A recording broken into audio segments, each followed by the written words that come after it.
ദൈവതിരുനാമത്തിന് മഹത്വമുണ്ടായിരിക്കട്ടെ. തിരുസഭ കൊഹനെ ഞായറായി ഇന്നേ ദിവസം ആചരിക്കുമ്പോൾ ഇന്ന് ധ്യാനവിചിന്തനത്തിനായി നമുക്ക് നൽകിയിരിക്കുന്ന വചനഭാഗം വിശുദ്ധ മത്തായി എഴുതിയ സുവിശേഷം 24-ാം അധ്യായം 45 മുതൽ 51 വരെയുള്ള വാക്യങ്ങളാണ്. തൻ്റെ ഭവനത്തിലുള്ളവർക്ക് കൃത്യസമയത്ത് ഭക്ഷണം കൊടുക്കുവാൻ യജമാനൻ നിയോഗിച്ച വിശ്വസ്തനും വിവേകിയുമായ ഭൃത്യൻ ആരാണ്? യജമാനൻ വരുമ്പോൾ അപ്രകാരം ചെയ്യുന്നതായി കാണപ്പെടുന്ന ഭൃത്യൻ ഭാഗ്യവാൻ. സത്യമായി ഞാൻ നിങ്ങളോട് പറയുന്നു, യജമാനൻ അവനെ തൻ്റെ വസ്തുക്കളുടെ എല്ലാം മേൽനോട്ടക്കാരനായി നിയമിക്കും. എന്നാൽ ദുഷ്ടനായ ഭൃത്യൻ എൻ്റെ യജമാനൻ താമസിച്ചേ വരൂ എന്ന് പറഞ്ഞ് തൻ്റെ സഹഭൃത്യന്മാരെ മർദ്ദിക്കുവാനും മദ്യപന്മാരോടുകൂടെ ഭക്ഷിക്കുവാനും പാനം ചെയ്യുവാനും തുടങ്ങിയാൽ പ്രതീക്ഷിക്കാത്ത ദിവസത്തിലും അറിയാത്ത മണിക്കൂറിലും യജമാനൻ വന്ന് അവനെ ശിക്ഷിക്കുകയും കപടനാട്യക്കാരുടെ കൂട്ടത്തിൽ തള്ളുകയും ചെയ്യും. അവിടെ വിലാപവും പല്ലുകടിയുമായിരിക്കും. ഇവിടെ ഭവനം, ഭക്ഷണം, യജമാനൻ, വിശ്വസ്തനും വിവേകിയുമായ ഭൃത്യൻ, ദുഷ്ടനായ ഭൃത്യൻ എന്നീ വാക്കുകൾ ഏറെ ശ്രദ്ധേയമാണ്. ഭവനം തിരുസഭയും ഭക്ഷണം വിശുദ്ധ കുർബാനയടങ്ങുന്ന കൂദാശകളും വിശുദ്ധ വചനവുമാണ്. യജമാനൻ കർത്താവായ യേശുക്രിസ്തു തന്നെ. ഇവിടെ യജമാനനാൽ നിയോഗിക്കപ്പെടുന്ന ഭൃത്യൻ വിശ്വസ്തനായിരിക്കണം.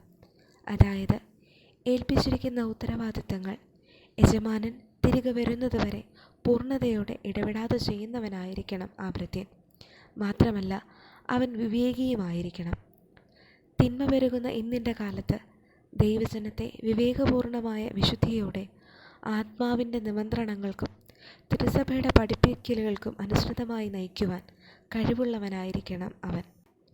അപ്രകാരം ചെയ്യുന്നതായി കാണപ്പെടുന്ന ഭൃത്യൻ ഭാഗ്യവാൻ. ഇവിടെ സഭയുടെ നേതൃത്വ പദവി അലങ്കരിക്കുന്നവർക്കായിട്ടാണ് ഇവ എഴുതപ്പെട്ടിരിക്കുന്നതെങ്കിലും സഭയുടെ അവയവങ്ങൾ എന്ന നിലയിലും അതിലേറെ രാജകീയ പുരോഹിത ജനം എന്ന നിലയിലും ഈ സഭയിൽ പുരോഹിതർക്കും സന്യസ്തർക്കും അൽമായർക്കും അവരവരുടേതായ ചെറുതും വലുതുമായ ഉത്തരവാദിത്തങ്ങളുണ്ട്.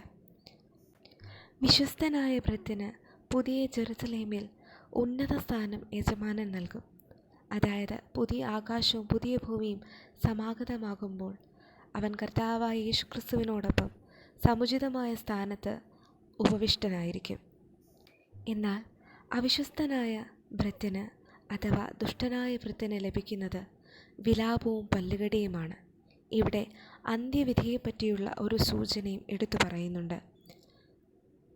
ഇന്നേ ദിവസം നമുക്ക് നമ്മെ തന്നെ വിചിന്തനം ചെയ്യാം.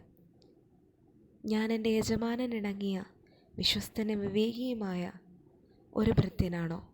ചിന്തിക്കാം. ദൈവം നമ്മെ ഏവരെയും സമൃദ്ധമായി അനുഗ്രഹിക്കട്ടെ.